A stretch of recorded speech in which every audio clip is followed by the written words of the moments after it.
Hey friends, I got a question from Philos on Twitter asking how to not be so grumpy at people online. It's a great question and something that I think about a lot, and it's something that I think has tremendous implications if we can understand this and embody it and teach it to other people, right? And I'll just freestyle.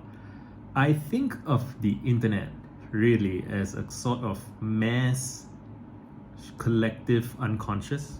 A sort of, it's well, I don't know if you call it unconscious, but it's representations of people's minds, all interconnected, intertwined, with thoughts and ideas going from one mind to another, touching hundreds, thousands of minds, millions of minds, right? It's just people's ideas and thoughts. One of my riffs about Twitter is that one of the reasons Twitter is great is that it allows thoughts to interact with other thoughts, right? Thinking about it as individual people interacting with other individual people, you can do that, but it's not actually the most exciting or evocative frame. And again, we are so egocentric and human-centric, and we think of ourselves as I am one whole person and my ideas are in my head and in my body of work. But like, if you loosen your grip on yourself as a frame of reference and you think about what is Twitter, it's a place where thoughts interact with each other, right? Regardless of who they're from. And you can express a thought and someone else can copy that thought, remix that thought, internalize that thought, have that thought influence their own thoughts and pass it on, right? Which is beautiful. It's it is the story of the light of human consciousness. But there's a darkness as well, right? And that's what I was getting at with the subconscious thing, which is that the internet, because people don't see each other face to face, is also a place where people confess their sins, right? Where people share some of their darkest thoughts, their fears, their anger, their frustration. And people just say shit all the time. Sometimes you see beautiful, amazing things. Sometimes you see horrible, cruel, vindictive things. And there is no education really in schools, for example, that prepares you for full contact with the internet, like with just all of the best and worst of humanity online, streaming through your eyeballs. And I've said elsewhere that when I was a child, I was in love with libraries, and libraries to me were a beautiful, beautiful religious thing. Like, it's just all of human knowledge in books, and you can borrow it for free. And then when I encountered the internet, it felt to me like the internet was a hyperlibrary, right? A mega library, global library that everyone can participate in immediately. I can publish my own thoughts, you can publish your thoughts. I'm uploading these YouTube videos almost every day. I can do it for free, for minimal effort. Like, once upon a time, making videos was way more costly than this. Once upon a time, it wasn't even possible for an individual to make a video by themselves. And there's production and there's encoding, and then there's like how are you gonna share your films with others. Like, it was just a costly process. And now if you just have a smartphone, I don't know how cheap the cheapest smartphones are, but like, I think for a couple of $100 you can get a cheap ass smartphone, and then you can record videos and share them with the world, or you can tweet, or you can write blog posts and share them with the world and receive responses. It's crazy. I'm obsessed with it still. I still think that most people who have access to this technology have not yet updated their intuitions to understand the ridiculous possibility that they have been afforded, right? We have been afforded. But okay, the question was, how do I not be grumpy at people online, right? Because you go online and everywhere you see there are people being wrong, people being obtuse, people saying wrong things, people being dishonest, people being uncharitable, people being cruel and vindictive. And it's very normal and natural to see all of that and feel frustration. Like, why are these people not using this opportunity well? Like, why are people being sloppy, being mean, tedious, difficult? And the main thing I think is that people don't know better, or they don't care, right? Like if you try and understand any behavior, right? Like, why aren't people behaving better? It's like either they don't know, or they don't know how, or they don't care to.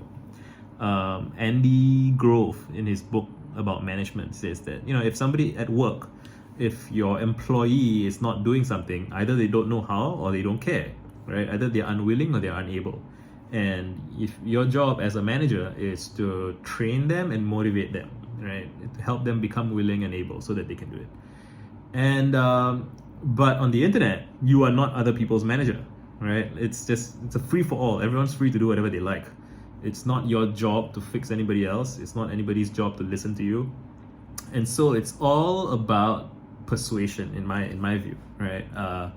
We should respect other people's autonomy. We should, like, broadly, in the broadest sense, right? There are edge cases, like if there's hate speech, death threats, stuff like that. Like that is stuff that must be addressed.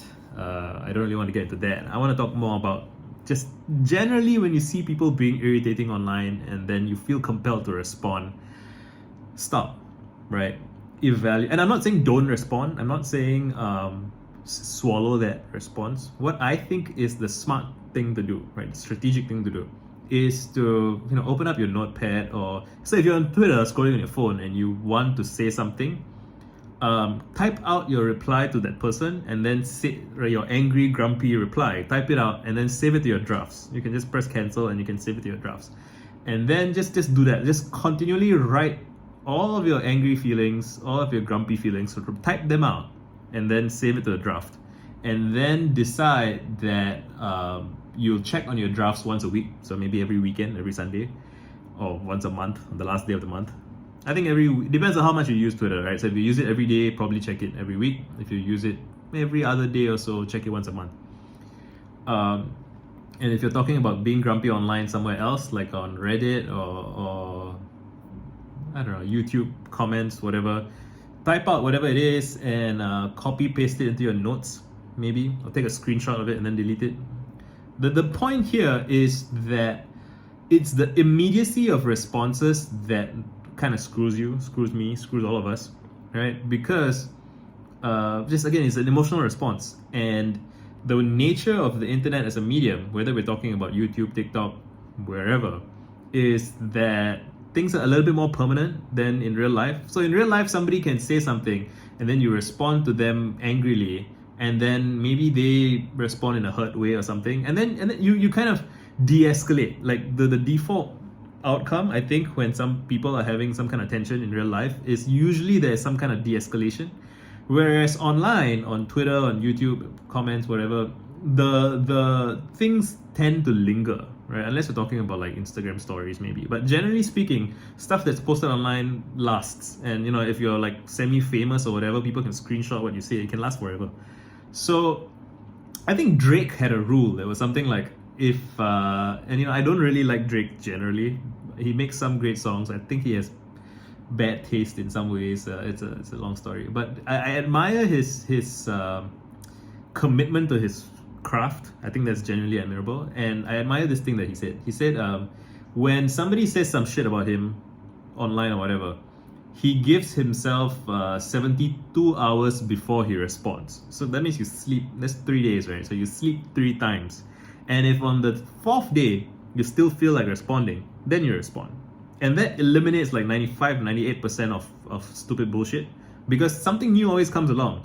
And so the thing to ask when you have an emotional response to something is not to deny your emotions, right? But to pause the feeling and contextualize it against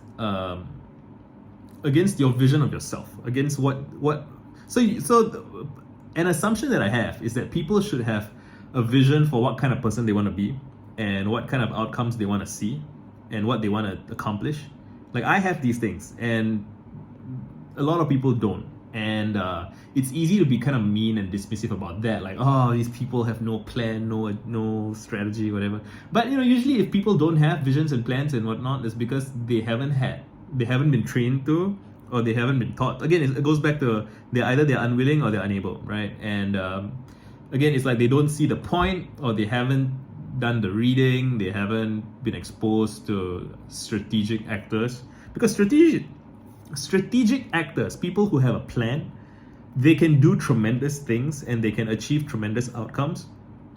And so one of the things I've done, and I repeatedly do, is if people piss me off on Twitter, for example, I copy out whatever it is, I take a screenshot maybe, and then I respond to it for myself in my notes, and then I may decide subsequently to, for example, write a blog post addressing not necessarily them per se, but the underlying issue. So somebody once DM'd me on Twitter asking me to subscribe to his YouTube channel.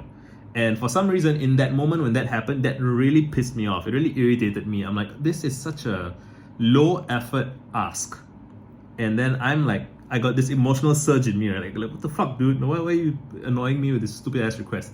And then I'm like, okay, when I receive this emotional energy, or when I receive this input that brings out this emotional energy in me, I am gonna channel that energy towards addressing the larger issue. So the larger issue is that people don't know how to ask for help. And so I wrote a blog post, you can look it up, I can post the link later, visaganvi.com/blog/help, which is a guide on how to ask for help.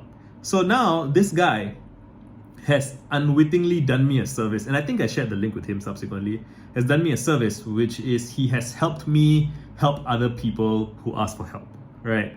And I have used that blog post over and over again. Another thing that once happened is I had a Facebook argument with somebody about racism in Singapore, and just they did not believe that racism is this was years ago. They did not believe that racism was an issue, and I'm like, okay, I'm not gonna persuade this guy, and I'm angry right now, right? I just have strong feelings, and so I decided to persuade the next guy, right? So I decided that I am going to assemble a resource, and I do. So there's visaganvi.com/sg, which is my Singapore blog, /sg/examples-of-racism, right? Because it's my Singapore blog. And that post has been shared widely, and lots of people have been persuaded by my blog post that racism in Singapore is an issue.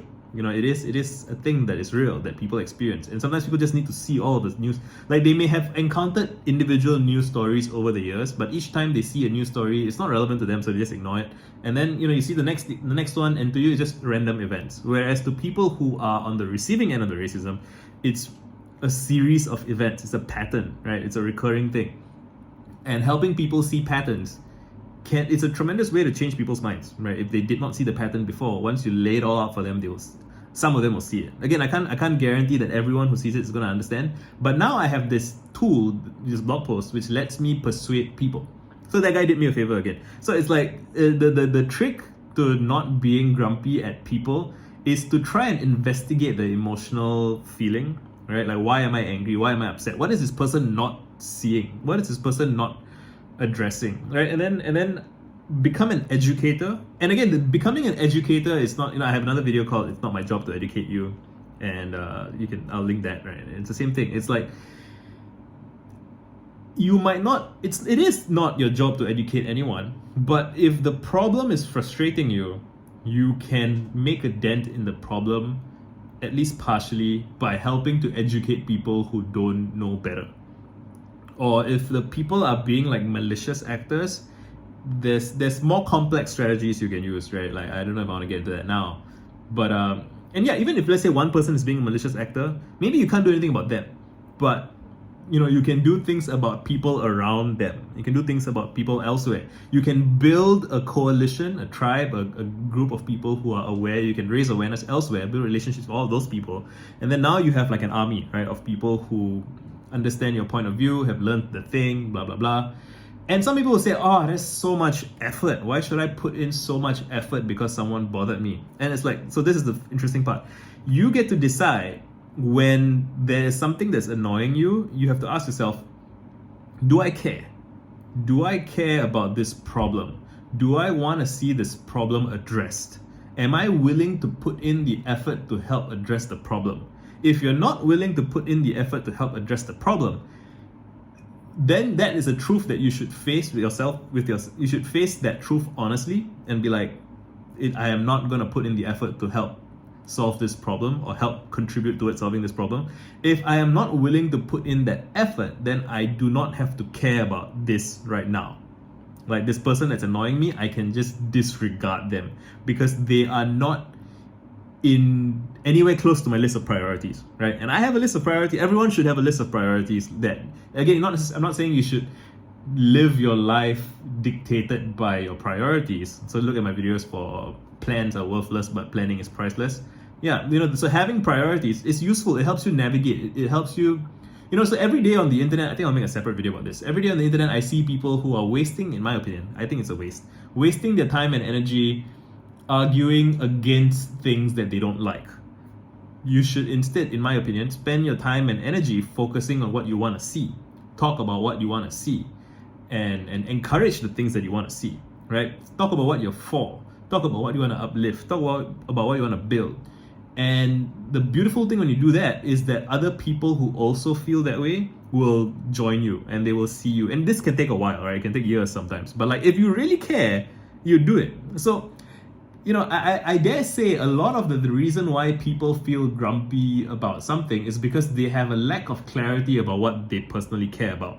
You don't know what your priorities are. If you have a very, very clear sense of what your priorities are, you don't have time to deal with issues that are not affecting your priorities, right? You'll be like, that's going on over there, but I got more important things to worry about.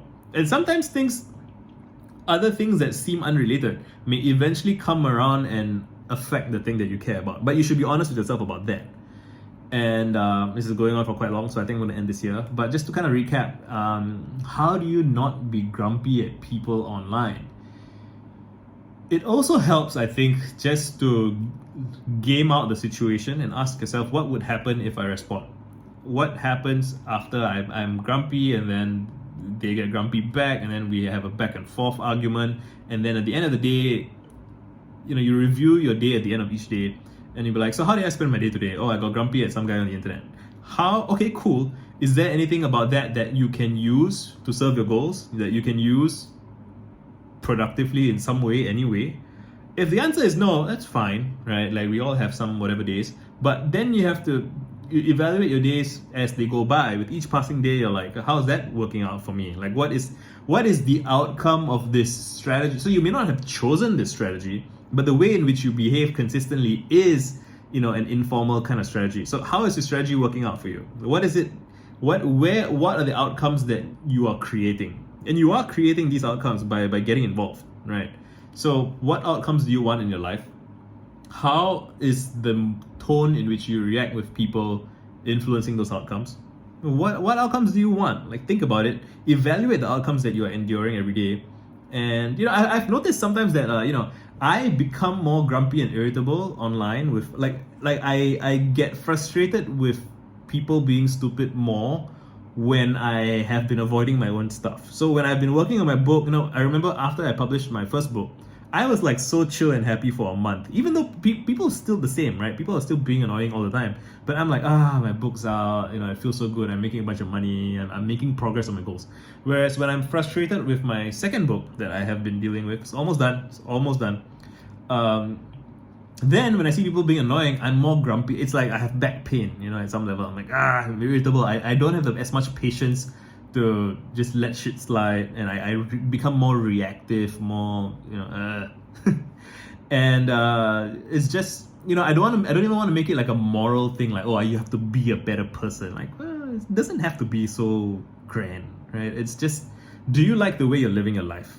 If you're not, like, are you enjoying your life? You can, even with shitty things happening in the world, I believe it's possible to come to an arrangement with yourself that your life can be at least somewhat pleasurable, somewhat enjoyable, even if you're working on, injustice and helping to address difficult issues and whatnot. Like that, just because you are trying to do good doesn't mean that your life should be miserable while you're doing it. Like, I don't think that's worthwhile. It's a long video. Let me know what you think in the comments, and done.